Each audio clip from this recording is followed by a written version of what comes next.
வணக்கம் நண்பர்களே. சிபி ராதாகிருஷ்ணன் குடியரசு துணைத் தலைவர் ஆகிறார். இதனால அந்த பகுதியில கொங்கு மண்டலத்துல பெரும் புகழ்ல இருக்கிற அண்ணாமலையுடைய புகழ் கொஞ்சம் குறைய வாய்ப்பு இருக்கு. ரொம்ப குறையாட்டி கூட அவருடைய புகழ் மேல போகாத மாதிரி ஒரு செக் உருவாயிருச்சு. வேணும்னே யாரு திட்டப்பட்டு செக் வச்சாங்களா அப்படின்னு சொல்ல முடியாது. அந்த பகுதியில் மிகப்பெரிய தலைவரா இருக்காரு அண்ணாமலை. ஆனா இப்போ சிபி ராதாகிருஷ்ணன் குடியரசு துணைத் தலைவர் ஆகிறதுனால அந்த பகுதியிலிருந்து அந்த பெரிய பதவிக்கு போற மிகப்பெரிய தலைவர் அப்படிங்கிற புகழ் சிபி ராதாகிருஷ்ணனுக்கு தான் வரப்போகுது. அதனால அவர் என்ன ஆக போறாரு? அங்கே மறுபடியும் நின்று எம்எல்ஏ ஆக போறாரா, அமைச்சராக போகிறாரா, இல்லை எம்பிக்கு தேர்தல் நின்று மத்திய அமைச்சராக போகிறாரா? அதை விட மிகப்பெரிய பொறுப்புக்கு சிபி ராதாகிருஷ்ணன் போறாரு. நிச்சயமா அவர் குடியரசு துணைத் தலைவர் ஆகிறாரு. எதிர்காலத்துல அவர் குடியரசுத் தலைவர் கூட ஆக வாய்ப்பு இருக்கு. இது நாங்க தான் முதல் முறையா சொல்றோம். எதிர்காலத்துல நடந்தா நல்லது. ஆனா இந்த சூழல்ல நடந்த அரசியல் என்னங்கிறத பார்க்கணும். அண்ணாமலை மிகப்பெரிய புகழ் வாய்ந்தவராக இருந்த போதும் அந்த பகுதியில் வேறு யாரும் இல்லையோங்கிற எண்ணம் இருந்தது. அந்த பகுதியிலிருந்து திரு சிபி ராதாகிருஷ்ணனை தேர்ந்தெடுத்து குடியரசு துணைத் தலைவர் பதவிக்கு அவர் ஏற்றவராக மாற்றினது பாஜகவோட தலைமை திரு மோடி, திரு அமித்ஷா. இதனால அண்ணாமலை புகழுக்கு அடி கிடைச்சிருமோ அப்படின்னு நினைச்சா இல்லதான். ஆனால் அப்படி நடந்தால் பரவாயில்லை. அவரை விட அவர் பெரிய ஆட்டாரு. அவருடைய நிழல தானே இவர் இருப்பாரு. சிபிஆர் தானே மிகப்பெரிய தலைவர், குறைஞ்சவர் தானே அண்ணாமலை அப்படின்னு நினைக்கிறவங்க அண்ணா திமுக இருக்காங்க. எடப்பாடி பழனிசாமி நினைக்க வாய்ப்பு இருக்கு. ஏன்னா சிபிஆர் பேர் அடிபடுகிற போது அவரை சிபாரிசு செஞ்சவர்கள்ல எடப்பாடி பழனிசாமி ஒருத்தர்.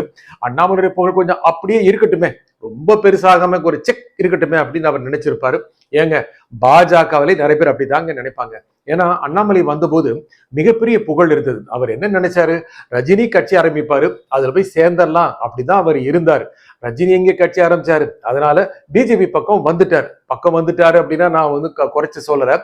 அவருடைய திறமையை பார்த்து பாஜக தலைமை மோடி, அமித்ஷா இவங்க எல்லாம் பார்த்து என்ன இளம் வயசுல இப்படிப்பட்ட தலைவரா இருக்காரு அப்படின்னு அவர் பாஜக மாநில தலைவர் ஆக்கிட்டாங்க.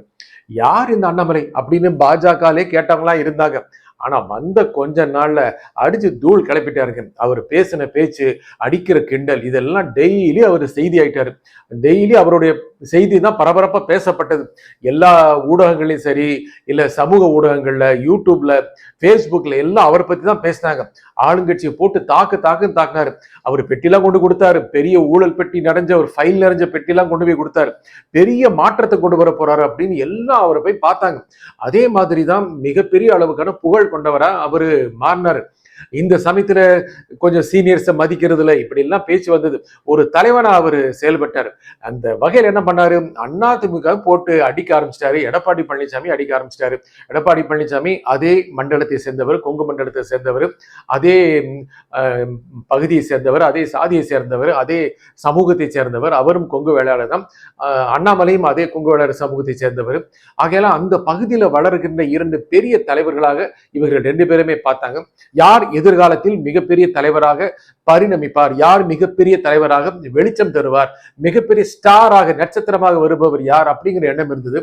அதனால அந்த பகுதியில கொங்கு மண்டலத்துல ஒரு பிரிவுல வர ஆரம்பிச்சிருச்சு. எடப்பாடியா, அண்ணாமலையார். ஏன்னா அண்ணாமலை அந்த அளவுக்கு புகழ் பெற ஆரம்பிச்சாரு. கடந்த அவருடைய புகழ்னால எல்லாரையும் விமர்சனம் செய்யறதுனால அண்ணா திமுகவும் கொஞ்சம் கொஞ்சம் கசப்பு உணர்வை அனுபவிச்சது. அதனால கட் பண்ணிட்டு போலாம் அப்படின்னு எடப்பாடி கட் பண்ணிட்டு போயிட்டாரு கடந்த மக்களவை தேர்தலுக்கு முன்னால.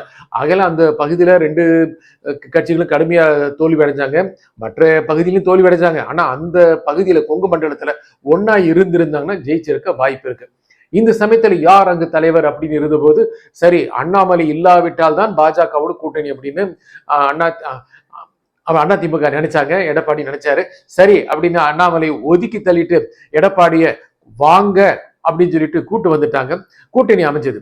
இருந்தாலும் அண்ணாமலை அமைதியா இருக்காம தொடர்ந்து பல கருத்துக்களை சொல்லிட்டே வர்றாரு. ஆளுங்கட்சியை எதிர்க்கிறாரு, கடுமையான கருத்துக்களை வைக்கிறாரு, விமர்சனங்களை வைக்கிறாரு, தன்னுடைய ட்விட்டர் பக்கங்கள்ல நல்லா போட்டு தாக்குறாரு. ஆகல அந்த பகுதியில் இருக்கின்ற ஒரு முக்கியமான தலைவரா அண்ணாமலை இருக்கிறார். இந்த மாதிரி ஒரு சமயத்தில் தான் அங்கிருந்து திரு சிபி ராதாகிருஷ்ணன் குடியரசு துணைத் தலைவர் பதவிக்கு உயர்றார். குடியரசு துணைத் தலைவர் பதவி சாதாரண பதவி இல்லை. ஏன்னா அதிலிருந்து அப்படியே குடியரசுத் தலைவர் பதவிக்கு கூட கிடைக்க வாய்ப்பு இருக்கு. சிபி ராதாகிருஷ்ணன் ரொம்ப அடிப்படையிலிருந்து RSS பாஜக மேல வந்தவர். மிக திறமையான ஒரு நிர்வாகி. அதில் கொடுக்கப்பட்ட அந்த கட்சிகள் அந்த அமைப்புகளை கொடுக்கப்பட்ட பொறுப்புகள் எல்லாம் ரொம்ப திறம்பட செயல்படுத்தியவர். 2 தடவை எம்பியா இருந்திருக்கிறார். முக்கியமாக 98, 99 நடந்த மக்களவை தேர்தலில் பாஜக சார்பில் கோவையில் போட்டிட்டு தேர்ந்தெடுக்கப்பட்டார். ஆனா கொஞ்சம் சீனியர்ஸ் இருந்ததுனால அவருக்கு அமைச்சர் பதவி கிடைச்சிருக்கணும். அந்த அளவுக்கு திறமையானவர், ரொம்ப அமைதியானவர், எல்லார்கிட்டையும் இனிமையா பேசக்கூடியவர், பழகுவதற்கு இனிமையானவர், இப்படிலாம் சொல்லுவாங்கல்ல, அந்த கொட்டேஷன் வரவர். ஆனா அதிரடி மனிதர். அவரை நல்லா அறிஞ்சவங்க தான் தெரியும். அமைதியா இருந்தாலும் கூட ஒரு விஷயம்னு வரும்போது அதிரடியா நடவடிக்கை எடுக்கக்கூடியவர். அந்த பயமும் அவரை பத்தின உண்டு. பாஜக ஆட்சி மத்தியில அமைஞ்ச போது மோடி தலைமையில பிறகு அவருக்கு காயர் போர்டு தலைவராக கூட பதவி கொடுத்தாங்க.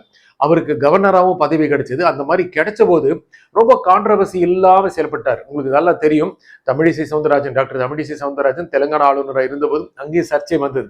நம்ம RN ரவி எடுத்துக்கங்க, சர்ச்சையில் அதை நாளே கிடையாது, போட்டு தாக்குறாங்க. ஸ்டாலின் அப்படி அவர் விமர்சனம் பண்றாரு, இதெல்லாம் பெரிய விஷயமா அப்படின்னு கடந்து போயிட்டு இருக்காரு. ஆனா அந்த மாதிரி எந்த ஒரு சர்ச்சைக்கும் உள்ளாகாம திறம்பட தன்னுடைய நிர்வாகத்தை செயல்படுத்தியவர் சிபி ராதாகிருஷ்ணன். அந்த சமயத்தில் தான் மத்திய அரசுல ஒரு முக்கியமான முடிவு எடுக்க வேண்டிய நிலை வந்தது.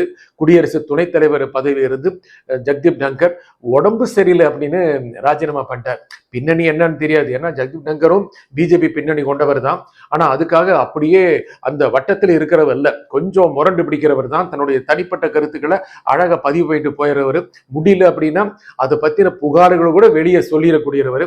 ஒரு முக்கியமான நேரத்தை அவர் எடுத்த முடிவு மத்திய அரசுக்கு கொஞ்சம் தர்ம சங்கடத்தை கொண்டு வந்த சமயத்துல தான் உடம்பு சரியில்லை அப்படின்னு அவர் பதவி விலகிட்டாரு.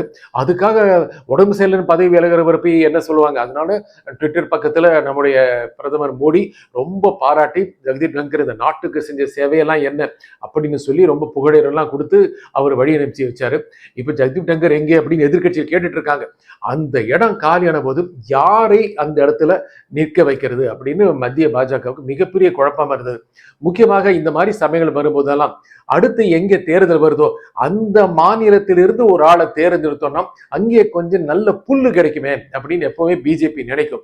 அப்போ நான் மேற்கு வங்காளமா, பீகார்ல இருந்து யாராவது எடுக்கலாமா, யார குஜராத்தா, இல்ல அஸ்ஸாம்ல இருந்து எடுக்கலாமா, இல்ல கேரளாவில இருந்து யாராவது கிடைப்பாங்களா, இப்படின்னு வரும்போதுதான் அடுத்த ஆண்டு தேர்தல் வருகின்ற தமிழ்நாட்டிலிருந்து ஒருவர் வந்தால் என்ன அப்படின்னு நினைச்சாங்க. அது பல்வேறு கிரைட்டீரியாஸை அவங்க அது பூர்த்தி செய்யவங்களா இருக்கணும். முக்கியமாக பிற்பட்ட வகுப்பை சேர்ந்தவங்களா இருக்கணும். அதே மாதிரி கடுமையாக பாஜகவுக்கு உழைத்தவராக இருக்க வேண்டும், மிகவும் விசுவாசிகளாக இருக்க வேண்டும், நல்ல நுட்பங்கள் தெரிந்தவர்களாக இருக்க வேண்டும். இதன் மூலம் எலக்டோரல் கெயின்ஸ், அதன் மூலம் தேர்தல் லாபங்கள் பிஜேபிக்கு வரணும். சரி, அந்த மாதிரி சமயத்தில் என்ன பண்றது யோசிச்சு பார்க்கும்போது சிபி ராதாகிருஷ்ணன் பேர் அவங்களுக்கு வந்தது. இதுக்காக முன்னாள் குடியரசு துணைத் தலைவர் வெங்கைய நாயுடுவும் நம்முடைய முன்னாள் முதலமைச்சர் எடப்பாடி பழனிசாமியும் சிபி ராதாகிருஷ்ணன் ஆதரவாக தங்கள் கருத்துக்களை சொன்னதாக தெரிகிறது.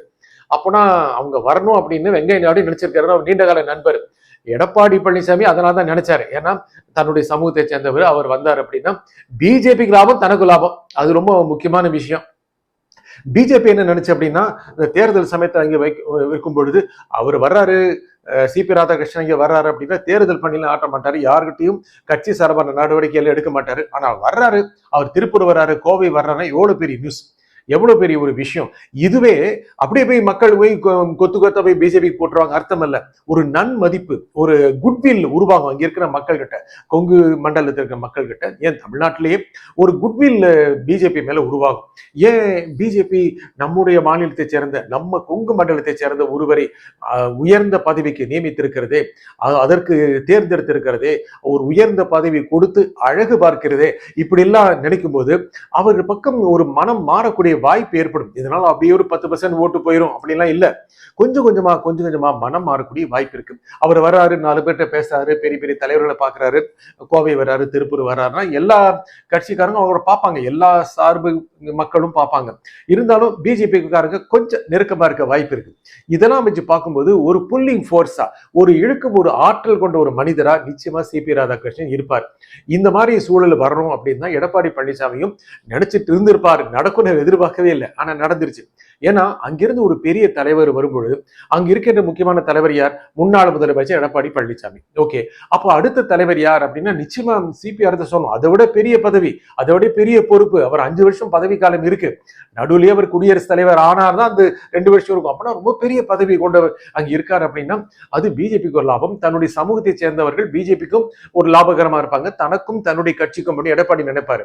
அதே மாதிரி அண்ணாமலை இங்க பெரிய அளவுக்கான ஒரு குரல் கொடுக்க முடியாது. குரல் கொடுத்தாலும் கூட குரல் ஒலிக்காதோ அப்படிங்கிற நிலைமை இருக்கும்ல, அந்த பலவீனமான நிலைமை வந்துருமோ அப்படின்னு எடப்பாடி பழனிசாமி நினைக்க வாய்ப்பு இருக்கு. ஏன் பாஜக காரங்களை நினைக்க வாய்ப்பு இருக்கு.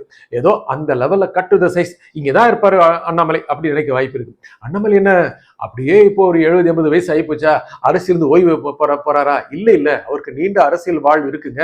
அடுத்த வருஷம் அவரு சட்டப்பேரவை தேர்தலுக்கு போட்டிட்டு அமைச்சர் ஆகலாம், ஆகாமல் போகலாம். அடுத்து வருகின்ற தேர்தலில் போட்டிட்டு மக்களவை தேர்தலில் போட்டிட்டு மத்திய அமைச்சர் ஆகலாம். அதற்கடுத்து வருகின்ற சட்டப்பேரவை தேர்தலில் போட்டிட்டு மாநில அமைச்சராகலாம், முதலமைச்சர் வேட்பாளராக கூட ஆகலாம். அவருடைய பாதை ரொம்ப நீண்ட பாதை. அவருடைய அரசியல் அறிவு மிக நுணுக்கமானது. அவர் பேசுற பேச்சு ரொம்ப வித்தியாசமானது. நல்லா தெரியும்.